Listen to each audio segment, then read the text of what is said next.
गायत्री महामंत्र एक बार मेरे साथ दोहराओ। ओम भूर्भुवः स्वः तत्सवितुर्वरेण्यं भर्गो देवस्य धीमहि धियो यो नः प्रचोदयात्।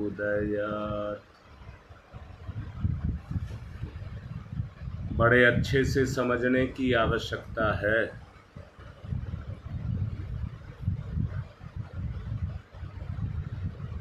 मैंने रविवार को प्रज्ञा पुराण की पूर्णाहुति पर एक बात समझाई थी।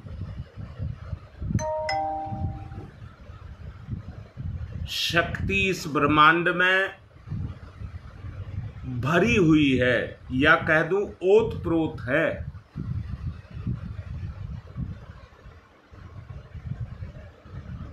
परंतु उस शक्ति से कोई काम तब तक नहीं ले सकता जब तक आंतरिक आकांक्षा उसकी ना जगे।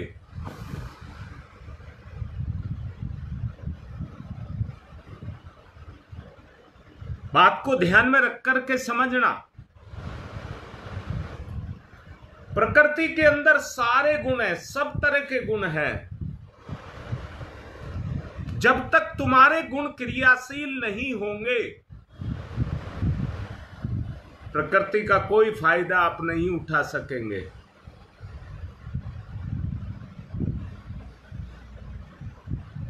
अगर प्रकृति का फायदा उठाना चाहते हैं, परम पूज्य गुरुदेव ने जो भी कहा है या जो भी लिखा है, वो कोई हवाबाजी में नहीं कहा है, कहीं से पढ़ करके किताबें नहीं बोली हैं। उन्होंने जो कुछ महसूस किया है, उन्होंने चेतना की गति को, गुरुदेव कहते हैं मैंने पहले खुद टेस्ट किया है, तब अपने बच्चों को दिया है।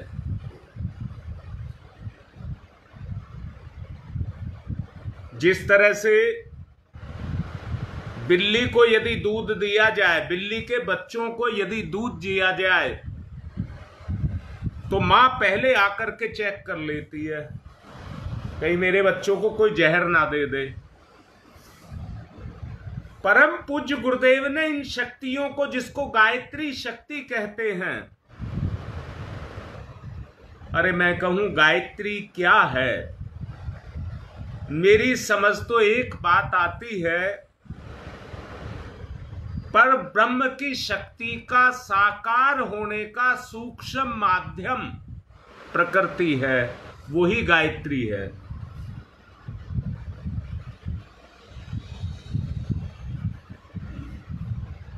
हाँ बेटा, प्रकृति के गुण और हमारे गुण में सामंजस्य, ये बात अगर समझ आ रही है तो बात बनती है। हम दोनों के, मैं फिर से कह रहा हूं, प्रकृति तो अपने आप में पूर्ण है, पूर्ण, उसे किसी की आवश्यकता नहीं है, पर वो आवश्यकता हमारी है। अगर वो पूर्ण इस अपूर्ण में उतर जाएगा तो इसको भी पूर्ण बना देगा।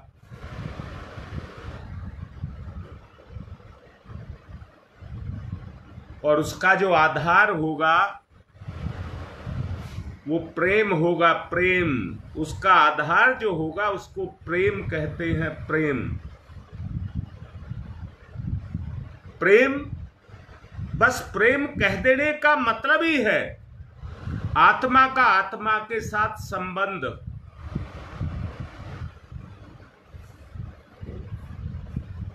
सभी इच्छाओं से परे, सभी ही इच्छाओं से परे,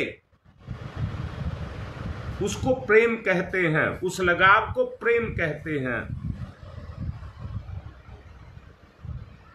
नदी ने समुद्र नहीं देखा, नदी ने समुद्र नहीं देखा, पर नदी की प्रबल इच्छा है वो सागर के साथ जाकर के मिले। कल्पना करो, कोई नदी पहली बार तो चली होगी ना, कितने अवरोध उसके सामने आए होंगे, पर उसके वेग के सामने एक नहीं टिक सका। एक भी वेग उसके सामने टिक नहीं सका।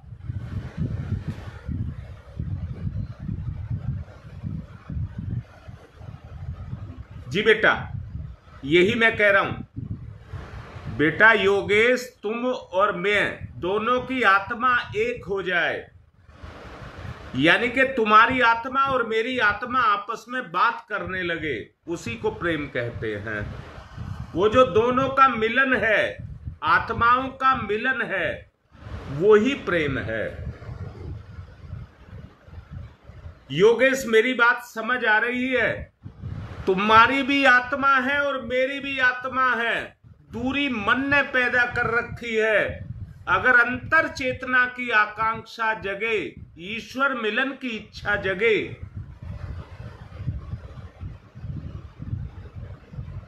तो कौन रोक लेगा दोनों को मिलने में?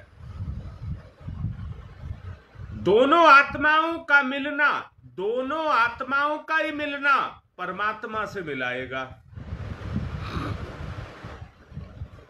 क्योंकि बताया गया है आत्मा के गुण और परमात्मा के गुण में कोई अंतर नहीं है। हम निराकार को नहीं जानते, निर्लिप्त को नहीं जानते, पर दोनों आपस में तो जानते हैं। हमारे बीच में वो प्रेम हो जाए,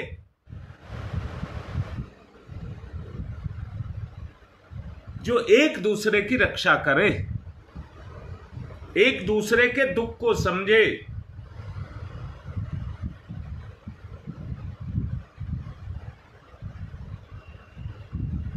वो प्रेम अगर हमारे बीच में हो जाए, तो सोच करके देखिए वो स्थिति आपकी कैसी होगी। मैंने कहा है, नदी के सामने कोई अवरोध पैदा करता है तो वो एक सेकंड टिक नहीं पाएगा। नदी का वेग उसको उखाड़ देगा।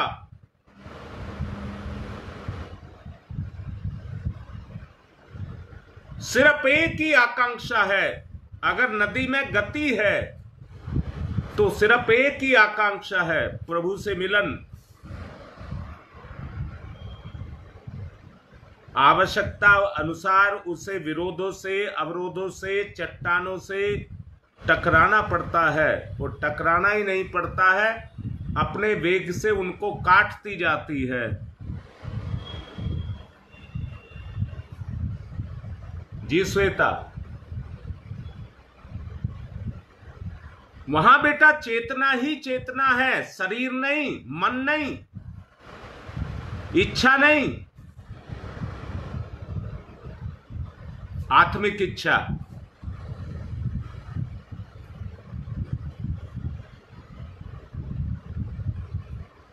इतना तो हो सकता है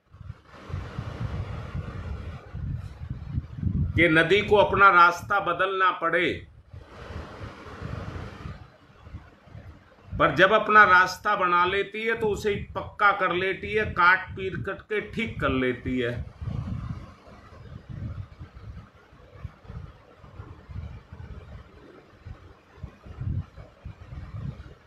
बिल्कुल बेटा, वहां वाणी नहीं होती, वहां प्रेम ही वाणी होती है। प्रेम की अपनी भाषा होती है, जिसमें बोलने की आवश्यकता नहीं पड़ती। भाव से दोनों आपस में मिल जाते हैं।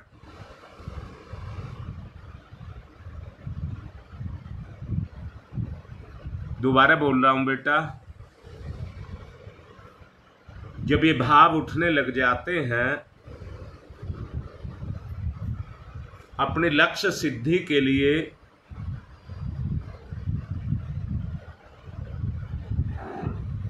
जो भी टक्करें आती हैं उनको वो पहचानते ही नहीं हैं। पता ही नहीं लगता कब में कहां से पार हो जाती हैं। प्रेम में सब दुख तुच्छ हो जाते हैं।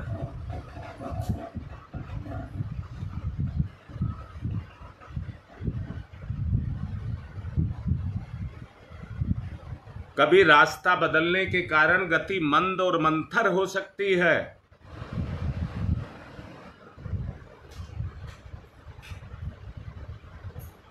परंतु रुकती नहीं है।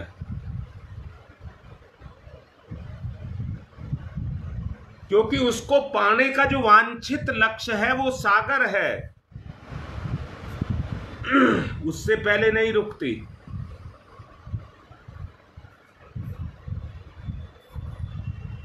संघर्ष या सामंजस्य, संघर्ष या सामंजस्य, दोनों बात कह रहा हूं।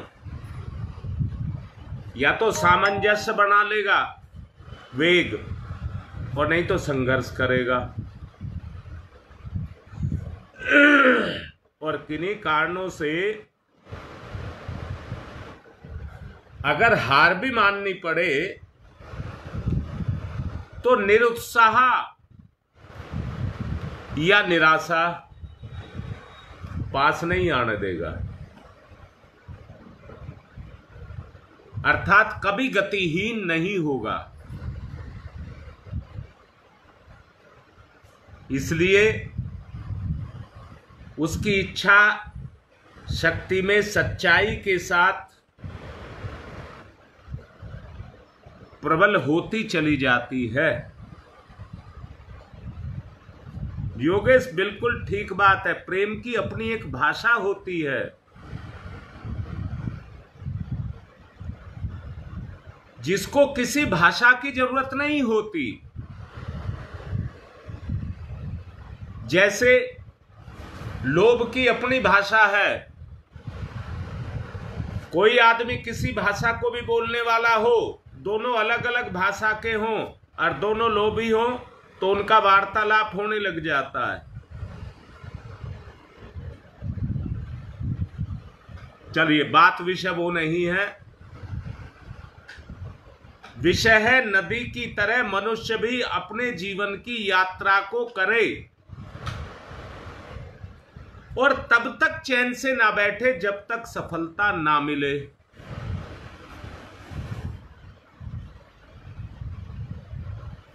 इसमें केवल एक ही बात है, जिसकी इच्छा शक्ति दृढ़ होगी, जिसकी इच्छा शक्ति दृढ़ होगी, वो स्वयं ही अपना मार्गदर्शन करेगा। उसे किसी की सीख की आवश्यकता नहीं होगी।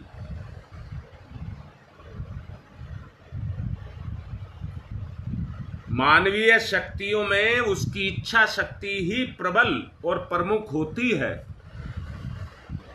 इसलिए उसको किसी के मार्गदर्शन की आवश्यकता नहीं होती। ये बुद्धि उसको अपने आप रास्ता दिखाती है और अंदर से महसूस कराती है सफलता का। मैं सफल हुआ या असफल हुआ, सब कुछ ज्ञात कराती है। पतन के रास्ते पर वो ही जाते हैं जिनकी इच्छा शक्ति निर्बल होती है। और सबल बनाने के लिए हमें उन साधनों का इस्तेमाल करना होगा जिनको करके हम अपनी साधना को सफल बनाएं।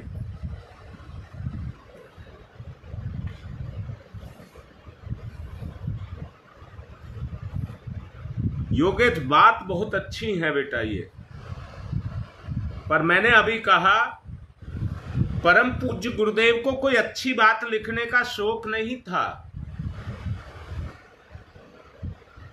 उन्होंने तो चेतना की बात लिखी है, चेतना की गति लिखी है।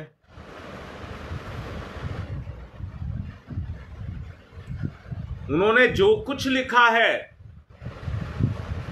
अभी जैसे कहा बिल्ली अपने बच्चे को दूध पीने से पहले ये परख लेती है कहीं इसमें जहर तो नहीं है। तो परम पूज्य गुरुदेव ने कहा है कि मैंने सब सोच समझ करके देखभाल करके ही आप लोगों को दिया है। अब इसमें आपको संशय करने की आवश्यकता नहीं है।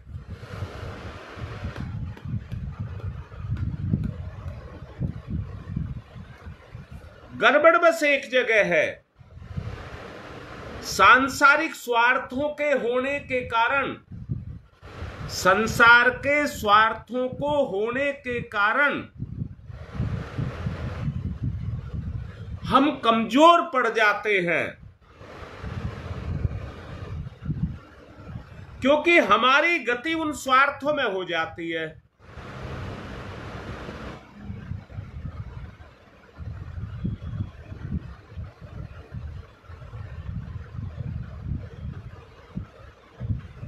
मनुष्य की शारीरिक शक्ति का महत्व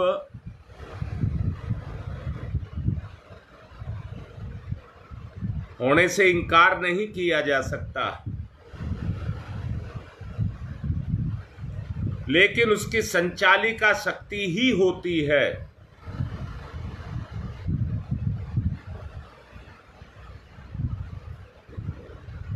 उसके अलावा शकुंतला कोई रास्ता नहीं है, कोई रास्ता नहीं है। दिक्कत कहां है कि हम अपना रास्ता, अपनी जो सांसारिक जो ये है कि ये लोभ मोह है, इसके कारण हम अपनी मानसिक शक्ति को कमजोर करते हैं। जो अभी योगेश ने लिखा है विवेक की बात,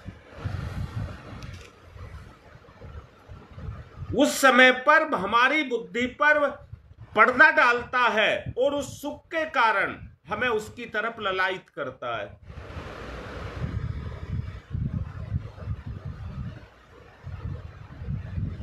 मैंने भी कहा, जो कुछ भी है इस संसार में वो सब आपके अंदर है। तो इंसान बाहर की तरफ क्यों भागता है?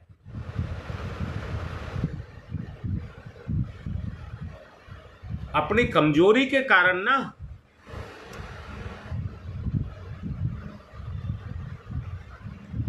अपनी कमजोरी के कारण वो बाहर भागता है।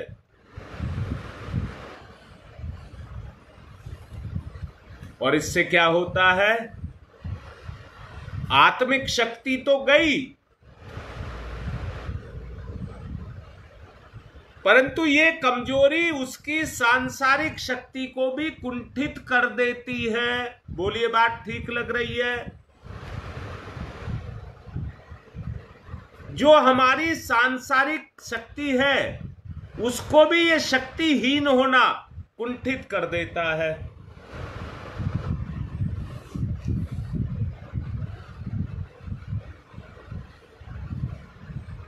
जी बिल्कुल ठीक लिख रहे हैं।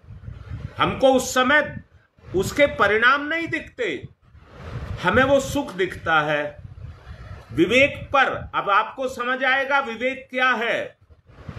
हमारी बुद्धि का जो प्रकाश है उस पर गंदगी छा जाती है, वो प्रभाव जिसको आप डाल रहे हैं। इतनी बात समझ आ रही है? मैं ये कह रहा हूं, आप विवेक शून्य हो क्यों जाते हैं? जब बाहर की लोभ की, मोह की, काम की, भोग की इच्छाएं पैदा होती हैं तो वो हमारी बुद्धि पर अपने प्रभाव को डाल देती हैं। अब इससे ये समझिए कि हमारी आंतरिक चेतना मलिन हो जाती है। रीता बिल्कुल ठीक कह रही है, पर वो विवेक जगे कहां? वो तो तभी जैसे नदी दौड़ी है समुद्र की तरफ, बस उसको ये नहीं दिखता, उसको नहीं दिखता कि मेरे सामने रुकावट आएगी। उसकी तो प्रबल इच्छा है कि मुझे तो अपने सागर में जाकर के मिलना है।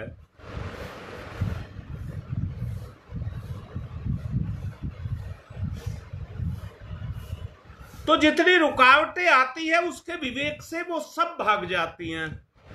उसी विवेक को हमें जगाना है। बोलो बेटा, इतनी बात समझ आ रही है? हमें अपने विवेक को जगाना है।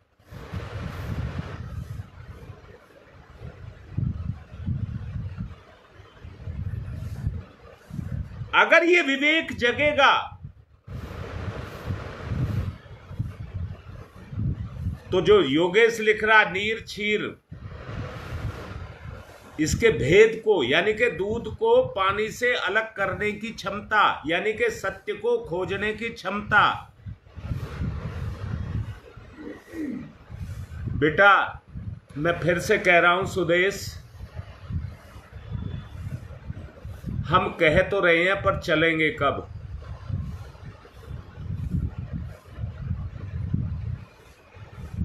अगर हमें ये बात समझ आ रही है तो जैसे पानी नहीं देखता कि उसके सामने कौन सी रुकावट आएगी, धड़ाक से टकराता है और आगे बढ़ जाता है। हमें अपनी उस हिम्मत को जगाना होगा जो अपनी बुराइयों से टकरा सके।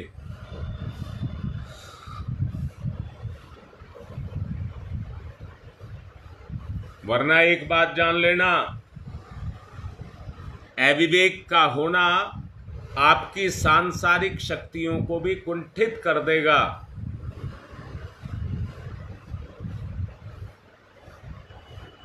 बोलो शकुंतला, कर देगा कि नहीं कर देगा? फिर आपके जीव पर जो राज होगा वो पाप का राज होगा। अगर किसी बच्चे को नशे की लत लग जाए तो मुझे बताइए, वो अपने पिता, अपनी माता, अपनी पत्नी, अपने बच्चे, किससे प्यार करता है?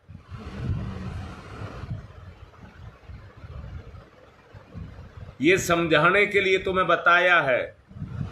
तुम्हारी मां कह रही है किसी से प्यार नहीं करता, वो तो नशे से प्यार करता है। ऐसी ही स्थिति आत्मिक क्षेत्र में पैदा हो जाए कि मुझे किसी बुराई से लगाव ना रह जाए, मेरा लगाव ही आत्मशक्ति के साथ हो जाए।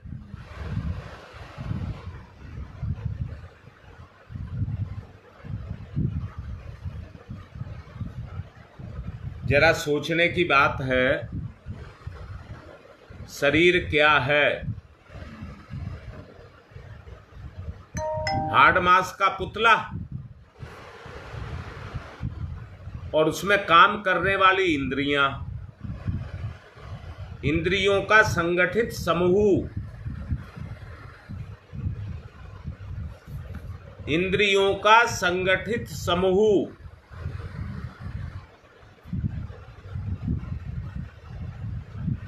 अब बताइए, शक्ति इंद्रियों की है या आत्मा की है? ये भेद कर लीजिए।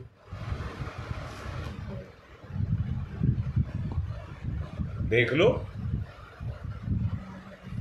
क्या आपको पता नहीं लगता ये शक्ति किसकी है, आत्मा की या इंद्रियों की? कितना ही आवश्यक काम क्यों ना हो, आपकी जिंदगी का कितना ही आवश्यक काम क्यों ना हो, इंद्रियों के सामने घुटने टेक देता है और इंद्रियों की इच्छा पूरी करता है।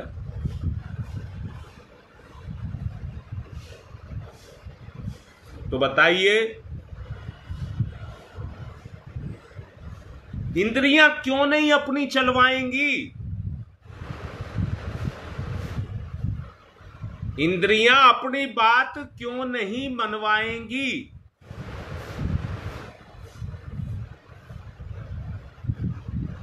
बेटा, जब तुम कह रहे हो शक्ति आत्मा है,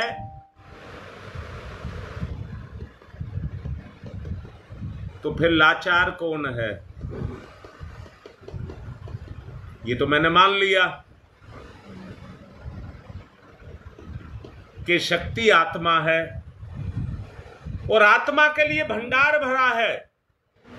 इस ब्रह्मांड में ब्रह्म तत्व भरा पड़ा है आत्मा के लिए।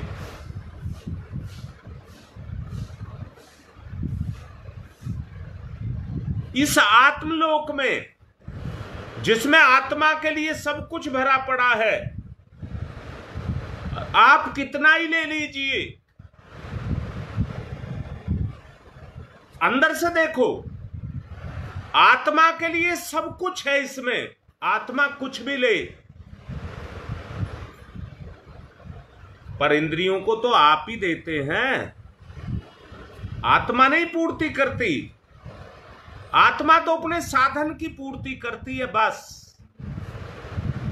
जीभ को उसने इसलिए लगा करके रखा है, टेस्ट कर ले, मुझे बताओ जीभ में स्वाद है क्या?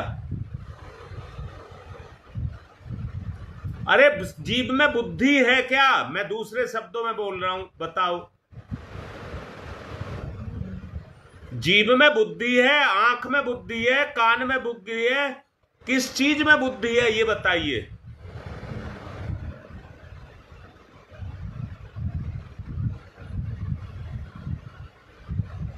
बेटा योगेश, जो बात मैंने कही है बुद्धि की बात, मैंने मान लिया, इसकी रसेंद्रियां जागृत होती हैं,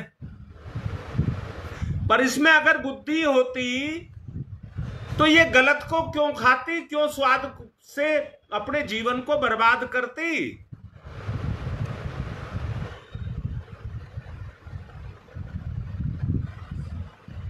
बेटा ये बात अगर श्वेता दिख रही है तो अपने जीवन में देखो, अपने जीवन में देखो बेटा, कौन किसको देख पा रहा है? सब स्वार्थ के कारण सबको अपना अपना आपा दिख रहा है।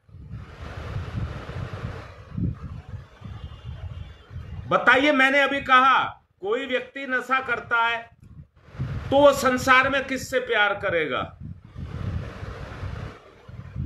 तुम्हारी मां कह रही है नशे से, जब वो नशे से प्यार करेगा, मान लीजिए हम वो नशा नहीं करते हैं तो हम पर दूसरे नशे छाए हुए हैं, तो हम अपने स्वार्थ से ही तो प्यार करेंगे, तो हम शुद्ध बुद्ध कहां हुए? आत्मा की तरफ हमारी गति कहां हुई?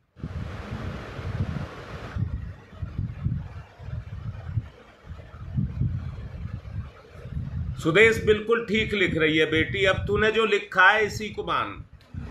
तूने लिखा है किसी में भी बुद्धि नहीं है, बुद्धि तो अपनी जगह है ना, तो हमें बुद्धि का कहना मानना चाहिए। और बुद्धि भी आत्मा का प्रभाव है, प्रकाश है, बुद्धि ये नहीं है, वो आत्मा का प्रकाश है। तो हमें किसके किसके उसमें संरक्षण में रहना चाहिए? बिल्कुल उल्टा है, इंद्रियों का जो गुण है बिल्कुल उल्टा है, वो अपना प्रभाव आत्मा के ऊपर छाती हैं और हमें विवेकहीन कर देती हैं।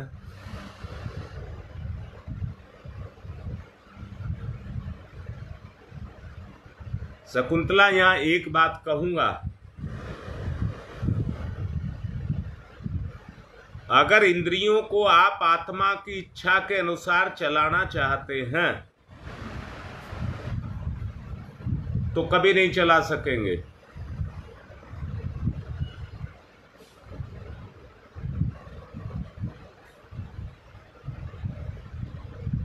अगर आप आत्मा के अनुसार चलते हैं तो इंद्रियां आपका कुछ नहीं बिगाड़ सकती।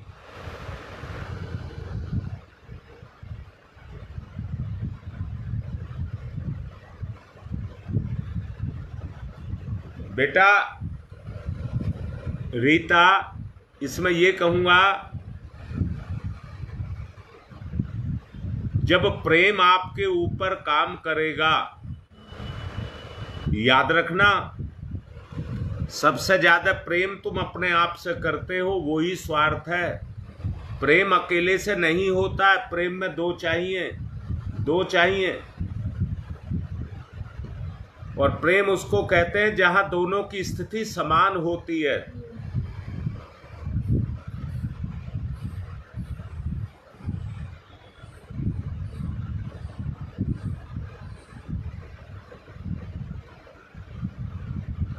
सुदेश, अब देख ले बेटा, अब तेरे सामने है, स्थिति ये है, कि हम अपनी शक्ति पर प्रहार करते चले गए।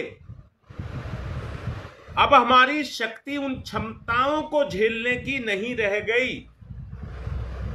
इंद्रियों के कारण हमारे अंदर कमजोरी पड़ गई।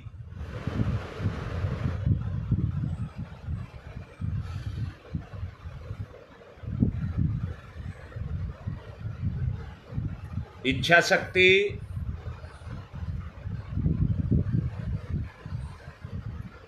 इंद्रियों की रुकावट से ही रुक सकती है। इंद्रियां अगर रोक दें, मैं कह रहा हूं आपकी दृढ़ इच्छा शक्ति में इतनी शक्ति है कि उसे कोई रोक नहीं सकता। केवल इंद्रियों की शक्ति ही उसे रोक सकती है।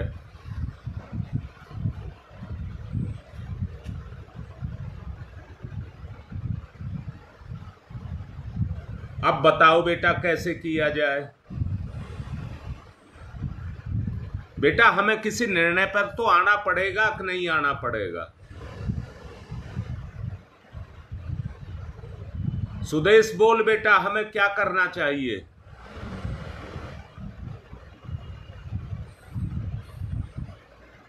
हम तो बीमार हो गए और इतने बीमार हो गए कि हम कोई अच्छा कार्य करने के लायक ही नहीं रह गए। बीमारी का मतलब क्या है? अरे आदमी तो वो चीज है जो मरता मरता भी कहे मैं बीमार नहीं हूं, मुझे कोई दिक्कत नहीं है, मुझे तो आगे बढ़ना है। अशक्ति नाम की कोई चीज वहां पर नहीं है। मैंने पिछले दिनों आपको बताई थी 3 बातें।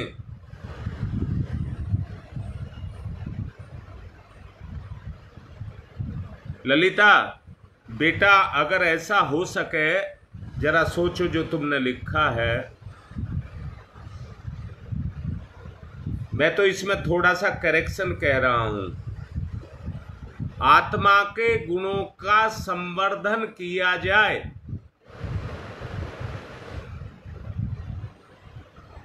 और इतना संवर्धन किया जाए कि इंद्रियों को भूल जाएं।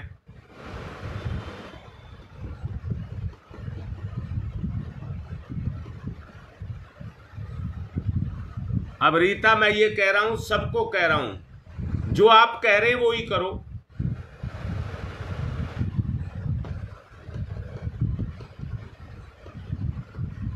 जी योगेश, अब मैं तो केवल एक बात कह रहा हूं बेटा कि जो तुम लिख रहे हो वो करो।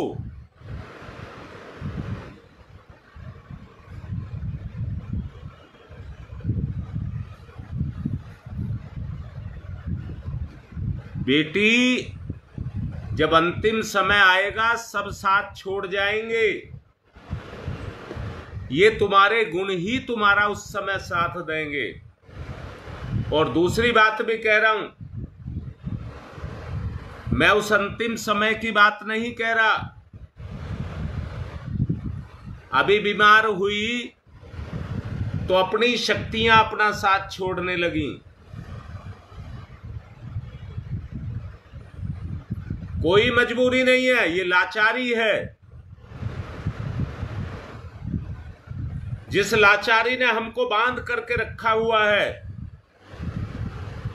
क्या आपको बंधन नहीं दिखता?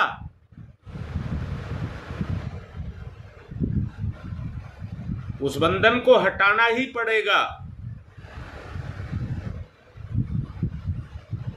समय बहुत कीमती है, उसकी कीमत को हमें समझना ही होगा।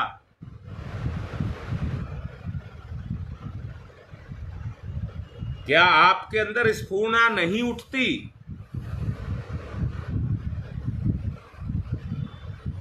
क्या आपके अंदर कोई स्फूर्णा नहीं उठती जो आपके अंदर नीर छीर विवेक को जागृत करे?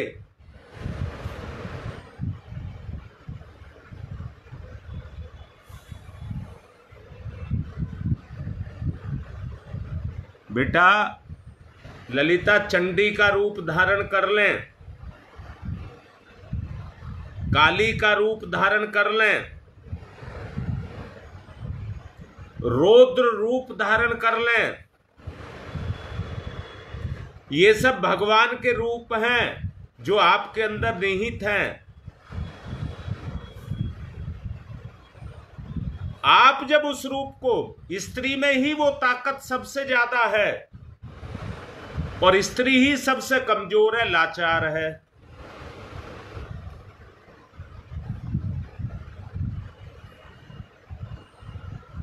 शारीरिक शक्तियां इंद्रियों के अधीन होती हैं।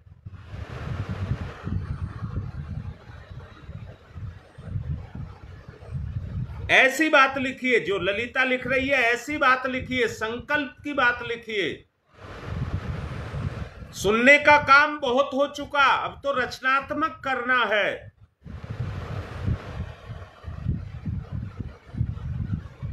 सुनने से तो हम एक ही जगह तो टिके हुए हैं, अब तो ईश्वर की तरफ गति करनी है।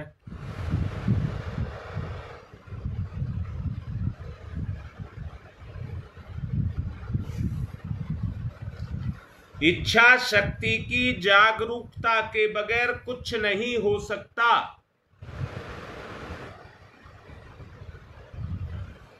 ललिता बेटा बताओ, 7 दिन प्रज्ञा पुराण की कथा हुई,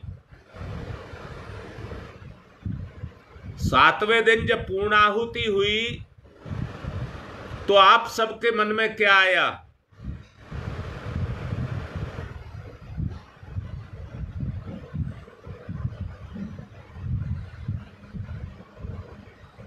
बोलो बेटा, क्या समझ आया?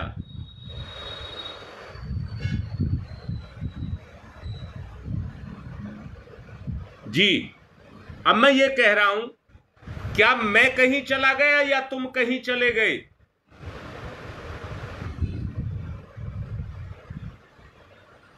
रचनात्मक कार्य के रूप में कुछ ना कुछ चलता ही रहे।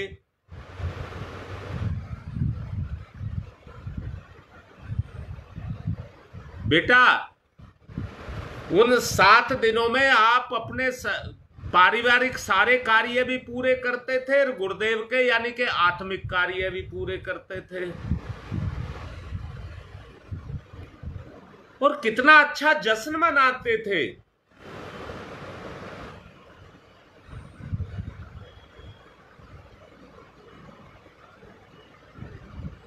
मैं ये कह रहा हूं, इन 7 दिनों में जितने भी कार्य हुए वो आत्मनिर्माण के थे या नहीं थे?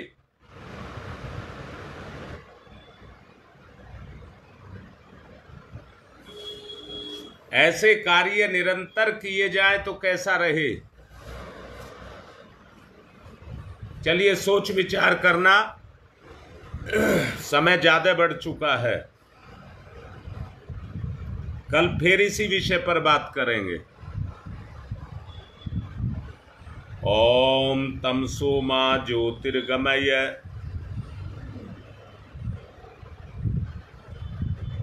तमसो मा ज्योतिर्गमय तमसो मा ज्योतिर्गमय असतो मा सद्गमय असतो मा सद्गमय मृत्योर्मामृतं गमय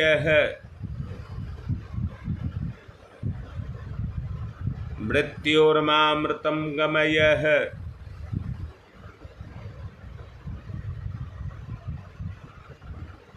मृत्योर्मामृतं गमय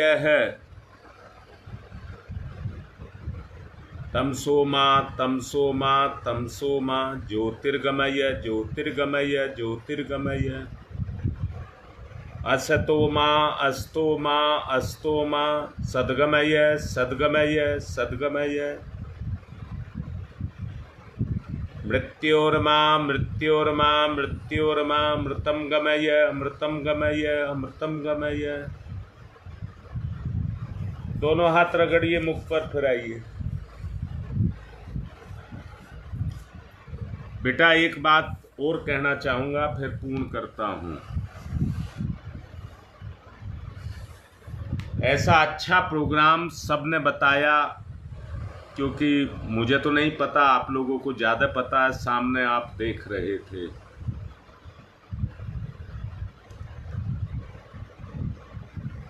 परंतु उसका असर सब पर एक सा हुआ क्या?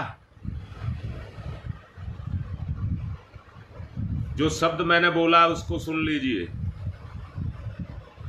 प्रोग्राम तो सब कह रहे अच्छा हुआ, पर उसका प्रभाव कितना है?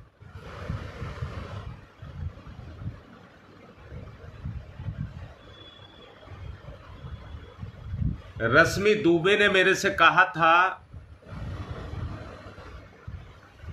गुरुजी मैं तो पलट गई।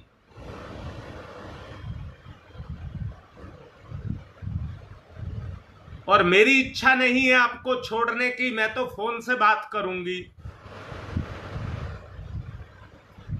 कुछ ने मुझे इतने उससे कहा, कुछ एक का उदाहरण नाम के रूप में मैंने लिया है, परंतु कुछ ने मुझसे कहा अब प्रोग्राम पूर्ण हो गया, प्रभाव भी जाकर के मोह की निद्रा में जाकर के सो गया, तो निर्माण कैसे होगा? निर्माण की प्रक्रिया तो अनवरत चलनी चाहिए।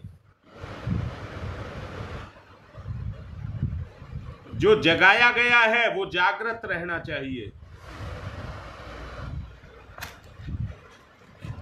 नहीं तो मोह अपना काम करना शुरू कर देता है और मोह में चला जाकर के आदमी अपने गुणों को खो जाता है, उन्हें जंग लगा देता है।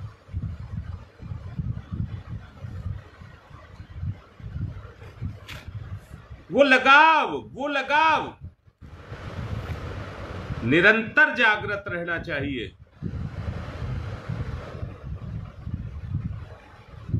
बेटा, भव्यता तो पैसे से आती है, आत्मा की भव्यता तो आत्मा से आती है। जो आत्मा को झकझोर दे। योगेश, तुम ही अपनी स्थिति को देखो। 7 दिन जो प्रोग्राम में तुम रहे, उस अपनी स्थिति को अंदर से देखो।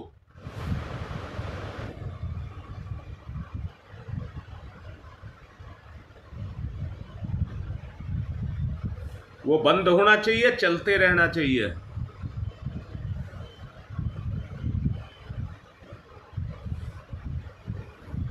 सब कुछ चला जाएगा, वो ही काम आएगा।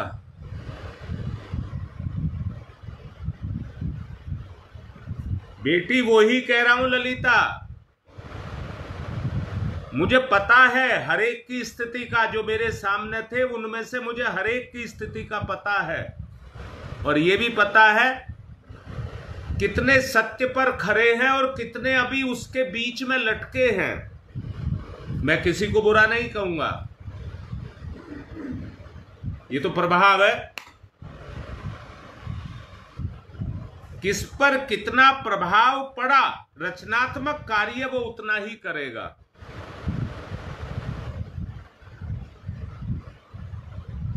चलिए, आज की बात को यहीं संपन्न कर रहा हूं।